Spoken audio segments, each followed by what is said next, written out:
പാടാം. ജീവവചനത്തിലേക്ക് ഒരിക്കൽ കൂടെ സ്വാഗതം ആശംസിക്കുന്നു. സങ്കീർത്തനം 27:1 ഇപ്രകാരം രേഖപ്പെടുത്തിയിരിക്കുന്നു: യഹോവ എൻ്റെ വെളിച്ചവും എൻ്റെ രക്ഷയുമാകുന്നു, ഞാൻ ആരെ ഭയപ്പെടും? യഹോവ എൻ്റെ ജീവൻ്റെ ബലം, ഞാൻ ആരെ പേടിക്കും? ജീവിതത്തിൽ തിരിച്ചടികളും തിക്തമായ അനുഭവങ്ങളും നേരിട്ട ഒരാൾ ഇപ്രകാരം പ്രതികരിച്ചു: എൻ്റെ ആത്മാവിൽ കയ്പ് നിറഞ്ഞപ്പോൾ, എൻ്റെ ഹൃദയത്തിന് മുറിവേറ്റപ്പോൾ, ഞാൻ മൂഢനും അജ്ഞനുമായിരുന്നു, എന്നിട്ടും ഞാൻ നിരന്തരം അങ്ങയോട് കൂടെയാണ്.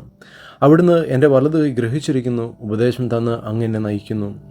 പിന്നീട് അവിടുന്ന് എന്നെ മഹത്വത്തിലേക്ക് സ്വീകരിക്കും. സ്വർഗത്തിൽ അങ്ങല്ലാതെ ആരാണ് എനിക്കുള്ളത്? ഭൂമിയിലും അങ്ങേയല്ലാതെ ഞാൻ ആരെയും ആഗ്രഹിക്കുന്നില്ല. എൻ്റെ ശരീരവും മനസ്സും ക്ഷീണിച്ചു പോയേക്കാം, എന്നാൽ ദൈവമാണ് എൻ്റെ ബലം. അവിടുന്നാണ് എന്നേക്കുമുള്ള എൻ്റെ ഓഹരി. ഈ വിധത്തിൽ സാക്ഷ്യം വഹിക്കുവാൻ കഴിയുന്നവർ അനേകരുമുണ്ട് നമുക്ക് ചുറ്റും.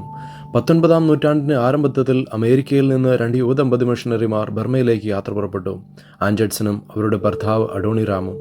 ബർമയിലേക്കുള്ള ആദ്യത്തെ മിഷണറിമാർ. പരിമിതമായ യാത്രാ സൗകര്യങ്ങളുള്ള അക്കാലത്തെ യാത്ര വളരെ ക്ലേശനിർഭരമായിരുന്നു. തികച്ചും അജ്ഞാതമായ ഒരു ലോകത്തിലേക്കും അപരിചിതമായ സാഹചര്യത്തിലേക്കുമാണ് അവർ പോകുന്നത്. തദ്ദേശീയരുടെ ഭാഷയോ സംസ്കാരമോ ഒന്നും അവർക്ക് നിശ്ചയമില്ല. അവിടെ ലഭിക്കുന്ന സ്വീകരണം എപ്രകാരമുള്ളതായിരിക്കാം, സുവിശേഷത്തോടുള്ള പ്രതികരണം എപ്രകാരമായിരിക്കാം, ഒന്നും നിശ്ചയമില്ല. സംഭീത മനസ്സോടും അസ്വസ്ഥത ഹൃദയത്തോടും കപ്പലിൽ അവർ ആദ്യ ദിവസങ്ങൾ കഴിച്ചുകൂട്ടി. അന്നത്തെ ചിന്തകൾ ആൻ ജഡ്സൺ അവരുടെ ഡയറിയിൽ ഇപ്രകാരം കുറിച്ചു: മുൻപിലുള്ള ഇരുൾ മൂടിയ ഭാവിയെപ്പറ്റി ഓർത്തപ്പോൾ എൻ്റെ മനസ്സ് തികച്ചും അസ്വസ്ഥമായി. ഞങ്ങളുടെ ചെറിയ മിഷണറിയെപ്പറ്റിയുള്ള സകല കാര്യങ്ങളും അവ്യക്തവും അനിശ്ചിതവുമാണ്. മുമ്പിലുള്ള മാർഗം അജ്ഞാതവും അന്ധകാരാവൃതവും ആകുമ്പോൾ, ചുറ്റും കരുനിഴൽ പതിയുമ്പോൾ, വിശ്വാസം പിന്തുടരുവാനും സമസ്തവും ദൈവകരങ്ങളിൽ സമർപ്പിക്കുവാനും വിഷമം അനുഭവപ്പെടുന്നു. ഇപ്രകാരം നിരാശയുടെ കരുനിഴൽ പരത്തുന്ന ചിന്തകൾ പ്രകടിപ്പിച്ച ശേഷം അവർ തുടർന്ന് എഴുതുന്നത് അത്യന്തം ശ്രദ്ധേയമാണ്: നമ്മുടെ മുമ്പിലുള്ള വഴി വ്യക്തവും സുഗമവുമായാൽ ദൈവത്തിലുള്ള പ്രത്യാശയിലേക്ക് എന്താണ് പ്രസക്തി? അതുകൊണ്ട് സ്വാഭാവികമായി ഞാൻ അഭയമർപ്പിക്കാവുന്നതും പ്രത്യാശ വയ്ക്കാവുന്നതുമായ ഘടകങ്ങളെയെല്ലാം വെടിഞ്ഞ് സ്വർഗീയനായ എൻ്റെ പിതാവിനെ മാത്രം ആശ്രയിക്കുവാൻ ഇപ്പോൾ നിർബന്ധിതയാകുന്നു. മാത്രമല്ല, ആ ദൈവത്തോട് നന്ദിയുള്ളവളായിരിക്കുവാനും ആ ദൈവത്തിൽ ആനന്ദം കണ്ടെത്തുവാനും എനിക്ക് സാധിക്കുന്നു. ആൻ ജഡ്സൺ അവളുടെ മാനസികാസ്വസ്ഥത്തിൻ്റെ നടുവിൽ ആദ്യം ഉദ്ധരിച്ച സങ്കീർത്തനക്കാരൻ്റെ അനുഭവത്തിൽ എത്തുകയായിരുന്നു. സങ്കീർത്തനം 27:1 ദൃഢമായി പ്രഖ്യാപിച്ചതും ഇതുതന്നെയാണ്: ദൈവമാണ് എൻ്റെ ബലം, അവിടുന്നാണ് എന്നേക്കുമുള്ള എൻ്റെ ഓഹരി. നമ്മുടെ മുമ്പിലുള്ള ഭാവി അജ്ഞാതവും ആശങ്കാപൂരിതവുമാകുമ്പോൾ നമ്മുടെ പ്രതികരണം എപ്രകാരമാണ്?